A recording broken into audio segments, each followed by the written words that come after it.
একদম নতুন ধরনের ইউনিক দুর্দান্ত স্বাদের মাছের ডিমের রেসিপি। মাছের ডিম অনেকেই খেতে চায় না, কারণ মাছের ডিমের একটা আস্তানি গন্ধ ছাড়ে। কিন্তু আপনারা এইভাবে একবার বানিয়ে দেখুন, খেতে এতটাই টেস্টি হয় যে না খেলে বোঝা যাবে না, একটুও আস্তানি গন্ধ থাকবে না। নমস্কার বন্ধুরা, হেসেল বনলকিতে আপনাদের সকলকে স্বাগত।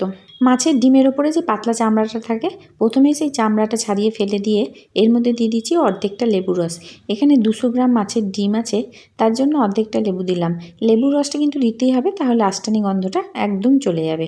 দিয়ে দিচ্ছি হলুদ এবং পরিমাণ মতো লবণ। খুব ভালো করে এটা আগে মিশিয়ে নিচ্ছি।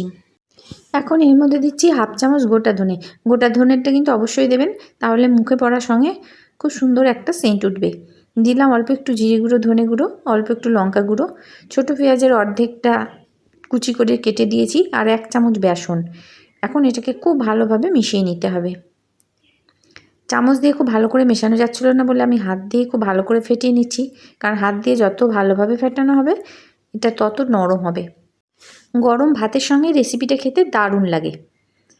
এখন একটা টিফিন কৌটোর মধ্যে হাফ চামচ মতো তেল লাগিয়ে নিলাম। তেলটা ভালো করে বুলিয়ে নিয়ে এর মধ্যে মাছের ডিমটাকে ঢেলে দিচ্ছি। সম্পূর্ণ ডিমটা ঢেলে দেওয়ার পর হাতে করে এইভাবে একটু ট্যাপ করে দিলাম। তারপরে টিফিন কৌটোর ঢাকনা লাগিয়ে দিলাম।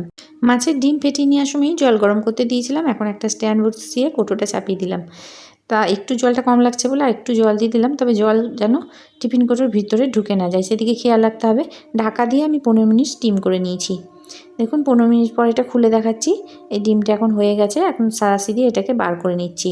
ঠান্ডা করে নিতে হবে, তারপর এটাকে কাটতে হবে। ছুরি দিয়ে এইভাবে আমি চারিদিকটাকে আগে কেটে নিচ্ছি। তারপর এটাকে উল্টে একটু চাপ দিলেই ডিমটা বেরিয়ে আসবে। তবে তেলের পরিমাণটা কম হওয়ার জন্য আমার তলাতে খানিকটা লেগে গেছে, পুরোটা বেরোয়নি। আপনারা 2 চামচ তেল দেবেন, তাহলে ডিমটা ভালোভাবে বেরিয়ে আসবে। অবশ্য লেগে থাকলেও ক্ষতি নাই, যেটুকু আছে সেটুকু শুধু মুখে খেতে বেশি ভালো লাগছে।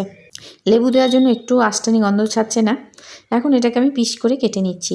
আপনারা সাইজটা আপনাদের মনের মতন করে নিতে পারেন। এই ধোকাগুলো গরম গরম ভাজা খেতেও খুবই ভালো লাগে গরম ভাতের সাথে। তবে আজকে আমি এটাকে তরকারি বানাবো। আপনারা এই রেসিপিটা বানিয়ে খেয়ে দেখবেন, খেতে কিন্তু দুর্দান্ত লাগবে। কড়াই দিয়ে দিলাম সর্ষের তেল, আর তেলের মধ্যে তেলটা ভালো করে গরম করার পর এই ধোকাগুলো ভেজে নিচ্ছি। একসাথে সবগুলো ধরবে না, তাই চারটে চারটে করে ভাজছি। রেসিপিটা যদি ভালো লেগে থাকে তাহলে প্লিজ লাইক, শেয়ার, কমেন্ট করবেন। আর যে সকল নতুন বন্ধুরা রেসিপিটা দেখছেন তাদের যদি ভালো লেগে থাকে তো চ্যানেলটিকে সাবস্ক্রাইব করার সঙ্গে পাশে থাকা বেল আইকন অবশ্যই প্রেস করে দেবেন। তাতে আমার নতুন ছাড়া ভিডিও নোটিফিকেশান আপনাদের মোবাইলে আগেই পৌঁছে যাবে। এক ছাক ভেজে নেওয়ার পর বাকিগুলোও ছেড়ে দিলাম। এগুলোও একইভাবে ভেজে নেব। ভাজা হয়ে গেলে সমস্ত ধোকাগুলো তেল ঝরিয়ে তুলে নিতে হবে। আর যেহেতু এটা মাছের ডিমের ধোকা, তাই ভাজার সময় তো একটু ফেনা হয়েই থাকে, তাই ফোড়নটা দেওয়ার সময় একটু বুঝে দিতে হবে। তেজপাতা, শুকনো লঙ্কা, গোটা জিরে ফোড়ন দিয়ে দিচ্ছি। যেহেতু ফেনা তাই বোঝা যাচ্ছে না। ফোড়নটা ভালোভাবে ভেজে নেওয়ার পর দিয়ে দিতে হবে গ্রেট করা রসুন। রসুনটা দেওয়ার পর রসুনটা যতক্ষণ না সেন্ট ছাড়তে লাগে ততক্ষণ ভেজে নিতে হবে। একটু কালার ধরে এলে দিয়ে দিতে হবে পেঁয়াজ বাটা। এখানে আমি একটা ছোটো সাইজের পেঁয়াজ বেটে দিয়েছি। পেঁয়াজটাও খুব ভালোভাবে ভেজে নিচ্ছি। পেঁয়াজটা যখন ব্রাউন কালার হয়ে আসবে তখন এর মধ্যে দিয়ে দিচ্ছি একটা ছোটো সাইজের টমেটো, সামান্য একটু আদা, 2টো কাঁচা লঙ্কার পেস্ট। এখন এই মশলাটা ভালোভাবে কষিয়ে নিতে হবে। আর মিক্সারের গ্রাইন্ডারে বাটি ধোয়া জলটার মধ্যে দিয়ে দিলাম। এখন মশলাগুলো অ্যাড করছি। দিয়ে দিচ্ছি হলুদ, সামান্য জিরে গুঁড়ো, ধনে গুঁড়ো, পরিমাণ মতো লবণ আর সামান্য চিনি। মশলাটা এখন খুব ভালোভাবে কষতে হবে যতক্ষণ না মশলা থেকে তেল ছেড়ে আসে। একটু হাতে সময় নিয়ে মশলাটা ভালোভাবে কষিয়ে নিতে হবে। আর যখন মশলাটা কষানো হয়ে যাবে তখন এর মধ্যে দিচ্ছি আগে থেকে সেদ্ধ করে রাখা আলু। আলুটা আমি সিটি দিয়ে সেদ্ধ করে নিয়েছিলাম কুকারে। আলুটা এখন খুব ভালোভাবে কষতে হবে, যেহেতু আলুটা আগে ভাজা হয়নি, সেদ্ধ করা আলু। খুব ভালো করে আলুটা কিন্তু কষতে হবে। আর এইভাবে যদি আলুটা সেদ্ধ করে রান্না করা হয় তাহলে তরকারিটাও তাড়াতাড়ি হয়ে যায়, খেতেও ভালো লাগে। তার জন্য আলুটা সেদ্ধ করে নিয়েছি। মাছের ডিমের এই ধোকার তরকারি একবার অন্তত বানিয়ে দেখতে পারেন। মাছের ডিম খুবই নরম হবে খেতে, আর খেতে খুবই ভালো লাগবে। গরম ভাতের সাথে আর কিছু প্রয়োজন হবে না। তো দেখুন বন্ধুরা, আলুটা খুব ভালো করে কষিয়ে নিলাম। এখন দিয়ে দিচ্ছি পরিমাণ মতো জল। জলটা দিয়ে যখন ফুটতে শুরু করবে তখন এর মধ্যে ভেজে রাখা ধোকাগুলো এক এক করে দিয়ে দিচ্ছি। এরপর গ্যাসের আঁচটাকে লো করে দিতে হবে, কারণ বড়াগুলোর ভিতরে যতক্ষণ না রসটা ঢোকে ততক্ষণ এটাকে ফুটিয়ে নিতে হবে। ভালো করে বড়াগুলোর এই ঝোলের মধ্যে ডুবিয়ে দিলাম এবং কিছুক্ষণ ফুটিয়ে নিলাম।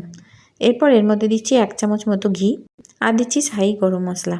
এই শাহি গরম মশলা দিলে তরকারিটার টেস্ট আরও বেড়ে যায়।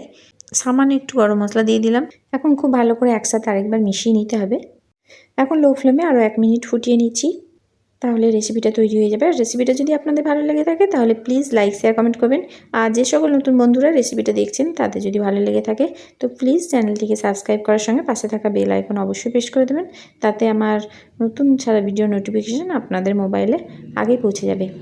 আরও 1 মিনিট ফুটিয়ে নেওয়ার পর আমি গ্যাসটা বন্ধ করে দিলাম। রেসিপিটা এখন তৈরি হয়ে গেল। সমস্ত রেসিপিটি দেখার জন্য হেসেল বনলক্ষ্মীর তরফ থেকে অসংখ্য ধন্যবাদ।